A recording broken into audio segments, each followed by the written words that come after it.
豆豆，你知道妈妈去哪里了吗？她去丽江象山市场给我们买好吃的去了。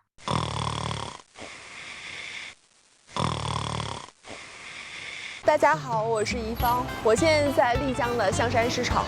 听说丽江这边的市场呢都特别有烟火气，而我们呢又刚好要补充一下物资，所以我们就来了。走吧，进去瞧瞧，挺热闹的。现在进来感觉两边都是百货区。你看那个腰带还挺可爱的，有一点少数民族的感觉。这个水果摊儿挺大的，我们买点这个小樱桃吧。老板，这个樱桃怎么卖啊？18块，可以尝尝是吗？可以尝，可以尝。这个是本地产的吗？哎，好好吃哦，酸酸甜甜的。过季节了是没有了。那我买2斤，好好吃。我感觉是小的时候吃的那种樱桃的味道，现在都吃不到这种味道了。2斤5两啊，45块5。它这个樱桃就是酸酸甜甜的，特别好吃。唯一的缺点就是核有点大，肉的比例有点小。但这就让你吃的时候就觉得，哎呀，这点肉太珍贵了。车里边其实做蒸菜比较方便，不如买一个南瓜。5块。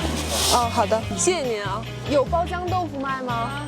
哦，怎么卖的3块1条。买5条吧。这个是不是煎着吃比较好吃？炒火锅可以啊，这样吃可以啊。哦，这个是您自己家做的小咸菜吗？过3块1斤，这个4块1斤。那个有点老子，这个没有。这个买半斤，不辣的。那一共是17块。好的，谢谢您。好，不要了啊。我们再看看买点腊肉，看看这里有没有卖腊肉。这是腊排骨吗？啊，这是腊排骨，45一斤。回去怎么做呢？你先泡一下就煮火锅。我要1包，您帮我挑一下呗。然后这个腊肠看着好好吃。这是我自己做的。哦，您自己做的？调去下来，煮掉，烂在7片，就可以好吃了。这个怎么卖呢？一样45。2斤8两，128吧。好呀，谢谢您啊，太感谢了，好棒啊！买到心心念的腊排骨，您再买点小干货吧。房车里边买一些干货，备着想要吃的时候就拿出来调味，特别棒。这些辣椒口感上有什么不一样吗？它并不辣，它的语气是缅甸的，就是我们丽江本地。要一点这个，就是叫那个大辣椒。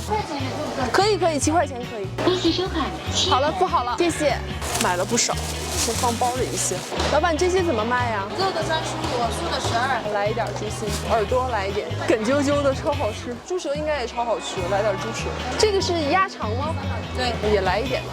来点木耳，给麝香买点豆皮儿，东北人最爱土豆丝。再来点这个小豆干，再来2片藕。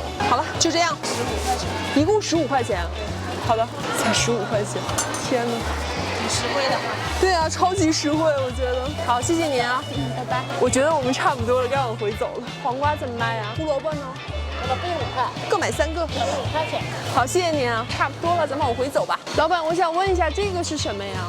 马刺羹汤里面煮的排骨啊，这是消烟的，它是野生的嘛。真的，这边人很会养生。要1把，10块，正好1斤，谢谢您啊。咱们就往回走吧，时间也不早了，该回去吃饭呐、遛毛毛了。面加工，看到饺子好亲切，感觉是家乡的东西。老奶奶在包包子，拍一下包包子行吗？可以。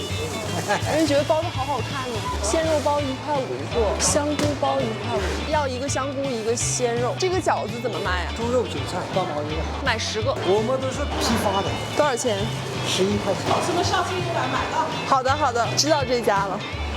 好，谢谢你们啊。拜拜。好了，我们今天的采购就到这里啦，我们要回去吃好吃的了。大家觉得这里的物价怎么样呢？我觉得作为一个旅游城市还是挺不错的。拜。